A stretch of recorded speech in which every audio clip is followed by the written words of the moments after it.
সবাইকে স্বাগত জানাচ্ছি ব্যবসা বাণিজ্য নিয়ে দেশ টিভির নিয়মিত আয়োজন বিজনেস টাইমসে। আপনাদের সঙ্গে আছি আমি ডানা ইসলাম। দর্শক, বাংলাদেশের অর্থনীতি বর্তমানে মূল্যস্ফীতির চাপ, ধীরগতির উন্নয়ন ব্যয় এবং বহুমুখী অর্থনৈতিক চ্যালেঞ্জের মধ্য দিয়ে যাচ্ছে, যা কাটিয়ে উঠতে সময় প্রয়োজন। বিশ্ব অর্থনীতি কোথায় যাচ্ছে, বাংলাদেশের অর্থনীতি কেমন আছে, এই নিয়ে আজকের বিজনেস টাইমস।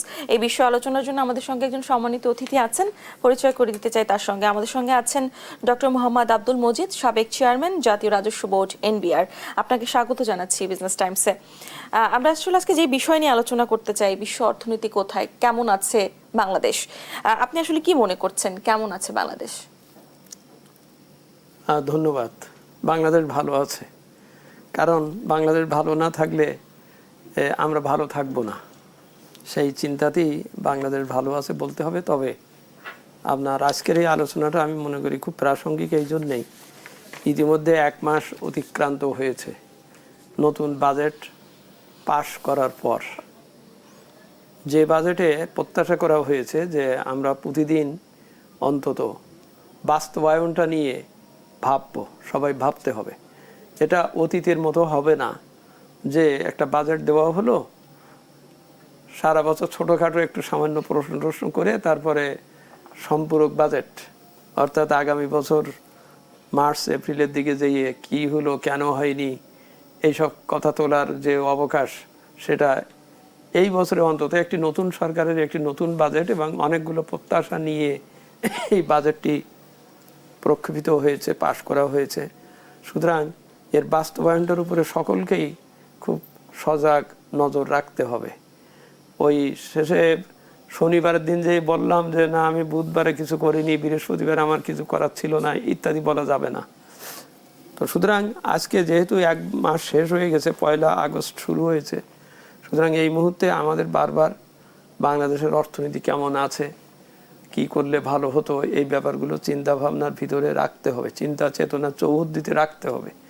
আমি মনে করি এই ব্যাপারে মিডিয়ার ভূমিকাটা আরও অত্যন্ত গুরুত্বপূর্ণ, কারণ অ্যাকচুয়ালি মিডিয়াই কিন্তু একটা যোগসূত্র জনগণের সাথে, অর্থনীতির সাথে, অর্থনীতির প্লেয়ারদের সাথে, চিন্তা ভাবনার সাথে এটাই কিন্তু একটা মাধ্যম। সেই জন্যেই আজকের এই প্রশ্ন এবং এই বিষয়টা আমি গুরুত্বপূর্ণ মনে করছি। এবং এটা মনে করছি যে আমরা যদি সালতামামি করি, গত 1 মাসে অর্থাৎ জুলাই মাসে বাজেটটা পাস হওয়ার আগে আমার যে পরিস্থিতি ছিল, যে পরিস্থিতিতে আমরা প্রত্যাশা করে নতুন বাজেটটি দেওয়া হয়েছে, সেখানে নিশ্চয়ই নিঃসন্দেহে বড় পয়েন্টই ছিল মূল্যস্ফীতি কমানো, কারণ ওইটাই মেন ফোকাল পয়েন্ট। আর মূল্যস্ফীতি কমানোর সাথেই অনেক ব্যাপার অটোমেটিক্যালি জড়িয়ে আসে, আমদানি রপ্তানি, ব্যাংকের টাকা পয়সার ব্যাপার, নতুন নিয়ম কানুন ইত্যাদি। ইভেন আমরা যে 160টা পণ্যের উপরে প্রায় 60,000 কোটি টাকার যে কর ছাড় বা ডিউটি যে দেওয়া হয়েছে, সেটার ফলাফলটা কেউ কোন দিকে যাচ্ছে এটা দেখার ব্যাপার। যেমন আমরা মনে করি বেশ কয়েকটা নিত্য প্রয়োজনীয় জিনিসের উপরে ডিউটি একদম কমিয়ে দেওয়া হয়েছে এই প্রত্যাশায় যে মূল্যস্ফীতিকে বা মুদ্রাস্ফীতিকে, দ্রব্যমূল্যকে কিছুটা হলেও একটা স্বস্তি দেবে। এখন আমি 1 মাসে যদি দেখি যে সেই সব পণ্যের দাম না বাড়ুক না কমুক, অন্তত বাড়েনি, এরকম ধরনের একটা পরিস্থিতি আমাদের দেখার থাকবে, প্রত্যাশা থাকবে, স্বাভাবিক। কারণ 1 মাস ইতিমধ্যে চলে গেছে, প্রতিফলিত কি হয়েছে? কিন্তু দেখা যাচ্ছে যে এই প্রয়োজনীয় পণ্যগুলোর আসলে বাড়তির পথেই আছে, কমেনি। তাহলে কেন? গত পরশুদিনও সিপিডির একটা বিশেষ সংলাপ, সেখানে মাননীয় বাণিজ্য উপমন্ত্রী মহোদয় ছিলেন। তাঁরাও খুব চিন্তা করছেন, চেষ্টা করছেন যে দ্রব্যমূল্যটাকে একটা সহজের ভিতরে আনার কি পথ। এখানে মেন পয়েন্ট হচ্ছে এই বাজেটেই প্রথম একটা দেওয়া হয়েছে, দৃষ্টিভঙ্গি দেওয়া হয়েছে যে আমি শুধু রাজস্ব আয় করেই ব্যয় মিটাবো, এদিকে আমার লক্ষ্য থাকবে না। আমার লক্ষ্য থাকবে ব্যয় কমিয়েও আমার রাজস্বের ঘাটতিকে আমি সুষম করার চেষ্টা করব। অর্থাৎ আমি যে বিনিয়োগ করছি, অর্থনীতিতে যে বিনিয়োগ করছি, সেইটা দিয়ে আমার যেন গুডস অ্যান্ড সার্ভিস প্রডিউস হয়। এখানে যেন 5 টাকা জিনিসকে 125 টাকা শো করে খরচ না করা হয়। সময় তো মাত্র 1 মাস অতিবাহিত হয়েছে, তারপরও জানতে চাই আসলে ঘাটতি কোথায় রয়েছে। ঘাটতি ওই ওই ওই সব ক্ষেত্রেই হচ্ছে যে আমার ইকোনমিতে যে ধরনের একটা ইতিবাচক একটা রেসপন্ড আসার কথা সেটা আসছে না বলিনি, কিন্তু যতটা কাঙ্ক্ষিত ততটা হয়তো হচ্ছে না। ঘাটতিটা এখানেই যে আমি বললাম সব কিছু ঠিক করলাম, কিন্তু এখানে প্রাকৃতিক দুর্যোগটাও একটা বড় ফ্যাক্টর হয়ে গেছে। গত 1 মাসে দ্রব্যমূল্য বৃদ্ধির উপরেও সরবরাহ ভালো থাকা সত্ত্বেও ওই যে অনবরত বৃষ্টি বা এই ঝামেলাতে এটা একটা এ ফ্যাক্টরটাও আমার মাথায় রাখতে হয়েছে বা রাখতে হবে। তা সুতরাং এখান থেকে এটা বুঝতে হবে যে সামনের মাসগুলোতেও আমার প্রাকৃতিক দুর্যোগ হলেও আমি কিভাবে মোকাবেলা করব এই পরিস্থিতিটার। আর যেসব শুল্ক ছাড় দিয়েছি বা যেসব ব্যাপার যেসব বিনিয়োগের কথা বলেছি সেই বিনিয়োগগুলো যেন হয়। হ্যাঁ, যেমন ব্যাংকিং খাতে কিছুটা ভালো ভালো জিনিস বোঝা যাচ্ছে। ব্যাংকে ওই যে আমানতকারীদের টাকা ফেরত দেওয়ার ব্যাপারে বাংলাদেশ ব্যাংক বেশ কয়েকটা সিদ্ধান্ত হয়ে গত 1 মাসে জারি করেছেন। তাই এইভাবে কিছু কিছু করে চেষ্টা অব্যাহত রাখতে হবে, অব্যাহত থাকতে হবে। এই দৃষ্টিতেই আমি মনে করি গত 1 মাসের এই পরিস্থিতিতে যদি আমার অগ্রগতি হয়ে থাকে 80, হ্যাঁ, অনগ্রসরতা হয়েছে 70, অর্থাৎ আমি আসলে 10% এগোতে পেরেছি। ওই যে সেই তৈলাক্ত বাসে বানর ওঠার যে ব্যাপারটা, আমার বানরকে আরও তাড়াতাড়ি উপরে ওঠার পথ তৈরি করতে হবে। তেলাক্ত পরিস্থিতি, পদাস্খলনের পরিস্থিতিটা যতটা কমাতে পারি সে চেষ্টা করা। রাজস্ব আদায়ে কাঙ্ক্ষিত প্রবৃদ্ধি না হলেও উন্নয়ন ব্যয় ও সামাজিক নিরাপত্তা কর্মসূচির উপর কি ধরনের প্রভাব পড়তে পারে বলে মনে করেন? রাজস্ব আয় হচ্ছে 3টা কারণে আমার ব্যবহার হবে। একটা হচ্ছে আমার পরিচালন ব্যয় মেটানো, যে খরচগুলো আমার অনিবার্য করতে হবে কিছু কিছু আছে, সেই টাকাটা যোগান দেওয়াটা রাজস্ব আয় থেকে করতে হবে। এটা হচ্ছে প্রথম উদ্দেশ্য। দ্বিতীয়ত হচ্ছে ওখান থেকে যদি কিছু টাকা সারপ্লাস করতে পারি তাহলে উন্নয়ন ব্যয় উন্নয়নে খরচ করতে পারবো, দ্বিতীয় কনসার্ন।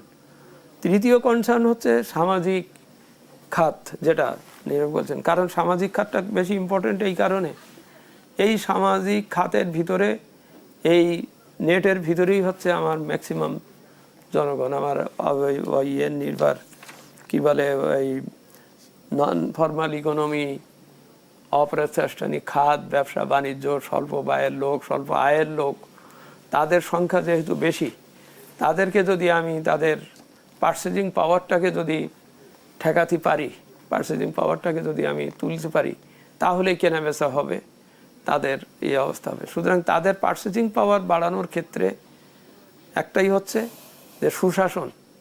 আমি যে ব্যয় করছি, যেমন আমি শিক্ষায় যে ব্যয়টা করছি, আমি অবশ্যই চাইব গুণগত মানসম্পন্ন জনসম্পদ তৈরি হয়ে আসবে।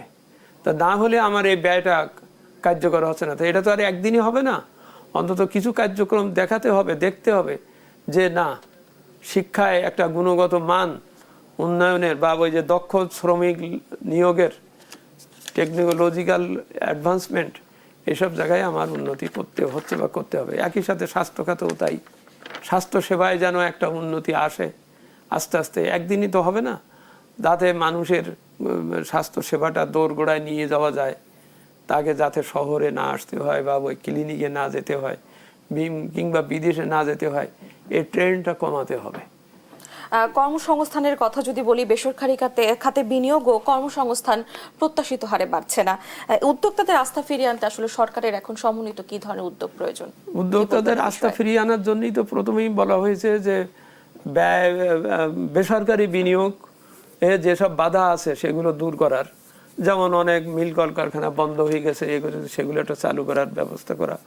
দ্বিতীয়ত হচ্ছে যারা ক্ষুদ্র এবং স্মলে, তাদেরকে উদ্যোক্তা সৃষ্টির জন্য বিশেষ ফান্ড করা হয়েছে, সেই ফান্ড দিয়ে তাদেরকে উদ্যোক্তা তৈরি করে। একটা উদ্যোক্তা যদি 5 জন করে লোক নিয়োগ করতে পারে তাহলে ওখানে একটা হবে।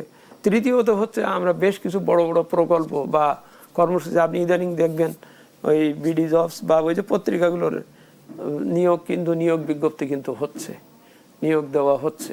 এই নিয়োগ দেওয়াটা আমি মনে করি একজন লোকের নিয়োগ দেওয়া বা তার চাকরি সংস্থান করা মানে 5 জন লোকের বা একটা ফ্যামিলির সে দাঁড়িয়ে যাওয়া।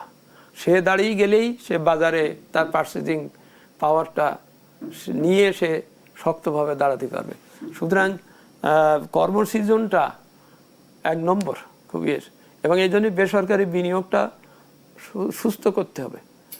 এক্ষুনি কালকে রাতারাতি আমি বাড়াতে পারবো না, কিন্তু সুস্থ করতে হবে।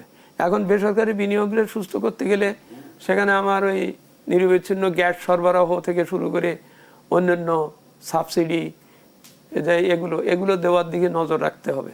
তো সুতরাং একটা সমন্বিত চেষ্টা চলছে। আমি মনে করি চেষ্টাগুলোকে আরো অর্থবহ করার পথে থাকতে হবে। ব্যাংকিং খাতের কথা যদি বলি, ব্যাংকিং খাতে খেলাপি ঋণের একটি বড় ঘাটতি রয়েছে, সুশাসনের ঘাটতিও রয়েছে, এবং এই বিষয়টা খুব উদ্বেগজনক। এর ভিতরে কি কোনো সংস্কার দেখতে পাচ্ছেন? বা অবশ্যই একটা সংস্কার। বাংলাদেশ ব্যাংক বেশ কয়েকদিন আগে একটা বিপিআরডি সার্কুলার জারি করে বলেছেন যে অন্তত আমরা সবাইকে জানাচ্ছি যে ভাই আপনার আসলটা জমা দেন। আপনার সুদের পিছনে মামলা মোকদ্দমা সুদ নেওয়ার ব্যাপারটা এটা আমি সেট অ্যাসাইড রাখতেছি। অন্তত আমার টাকাটা যা নিয়েছেন আপনি টাকাটা ফেরত দেন। আসল টাকাটা ফেরত পেলে আমার ব্যাংকের তারল্য বাড়বে, আমার বাড়বে, এবং তখন সে ওইটা বেসরকারি খাতকে দিতে পারবে। এবং সরকারও চেষ্টা করছে যে বেসরকারি ব্যাংক থেকে, মানে ব্যাংক থেকে যতটা কম করা যায় টাকা নেওয়া যায়, অর্থাৎ বেসরকারি খাতের জন্য টাকাটা রাখতে হবে। তারপরে ওই যে বন্ধ কলকারখানা বন্ধ চালু করা, তারপরে নতুন বাজার খোঁজা, বিদেশি বিনিয়োগকারীদেরকে ডেকে আনা, 3টে সংস্থাকে একসাথে করা হয়েছে, বিডা বেজা এবং ইত্যাদি করে একটা ওয়ান স্টপ সার্ভিস বা ওয়ান উইন্ডো এই সিস্টেমগুলো করা হচ্ছে। একই সাথে এনবিআরও চেষ্টা করছে তার কর্মপদ্ধতিতে এই বেসরকারি খাতের এই যে কস্ট অফ ডুইং বিজনেস বলতে যেটা আমরা বুঝাই, সেইটা কমানোর একটা চেষ্টা চলছে। কিন্তু সবই আমি বলছি, সব যেন ওই সাপ লুডু খেলার মতো না হয়, যে 92-99-তে যাইয়া আবার সাপের মুখে পড়ি আবার যেন 32-এ না চলে আসি। এটা গ্রাজুয়ালি আমরা এখান থেকেই শুনবো, তবে একটি বিরতির পরে। শিওর। দর্শক, এবার জানিয়ে নিচ্ছি একটি বিরতি, ফিরে আসছি বিরতির পরে, সঙ্গেই থাকুন।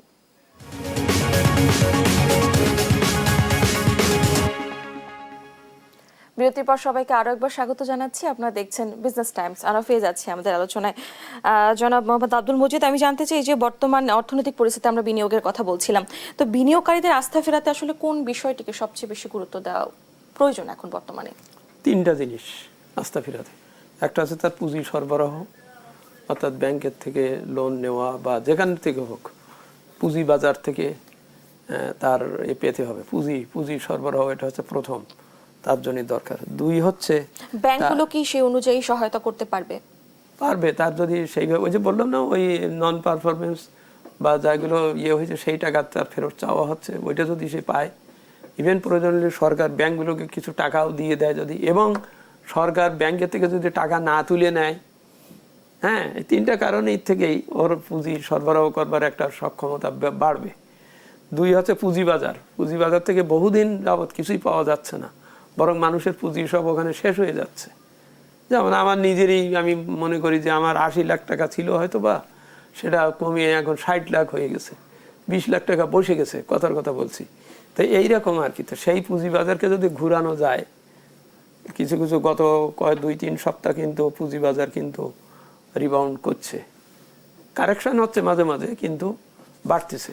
তো ওই রকম পুঁজিবাজার যদি একটু কিছুটা পুঁজি সরবরাহ করে, প্রথম পয়েন্ট যেটা বললাম পুঁজি সরবরাহ। দ্বিতীয়ত হচ্ছে তার অবকাঠামোগত অবস্থানকে ঠিক করা, যেমন গ্যাস সাপ্লাই, বিদ্যুৎ সাপ্লাই, হ্যাঁ, তার পোর্টে মাল নিয়ে যাওয়া আসা করা, এই সার্বিকভাবে আর কি এই জায়গাটায় খেয়াল রাখা, দিয়ে দেওয়া, তাহলে বিনিয়োগে আস্থা ফিরে আসবে।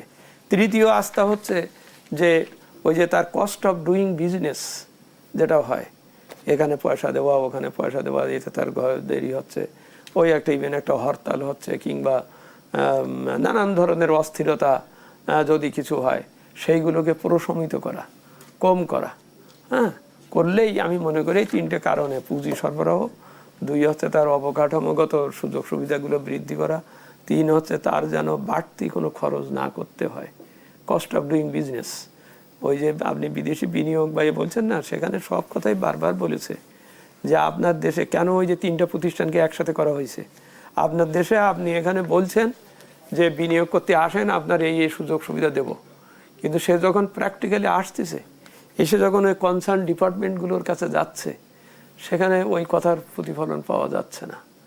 হ্যাঁ, সুবিধাটা পাওয়া যাচ্ছে না। যেমন ওই যে বেদা বললাম বা বিডা, তারা বলেছিল যে অনেস্ট অফ সার্ভিস, আপনার জমি কেনায়, আপনার এটা ওটায় আমরা অনেস্ট, আমরা এই করে দেবো। কথাটা শুনতে ভালো ছিল, এখনো ভালো আছে, কিন্তু বাস্তবে অন্যরকম। তো সুতরাং সরকারকে এই বিনিয়োগে যদি আকৃষ্ট করতে হয়, তাই দেশি হোক আর বিদেশি হোক, আর দেশিকে আকৃষ্ট না করতে পারলে কিন্তু বিদেশিরা আসবে না। বিদেশিরা কিন্তু এটাও লক্ষ্য করে যে দেশে তার নিজের দেশের লোকেরা বিনিয়োগ করতে পারে না, পাচ্ছে না, আমি কেন যাই, এ কথাটাও ভাবতে হবে।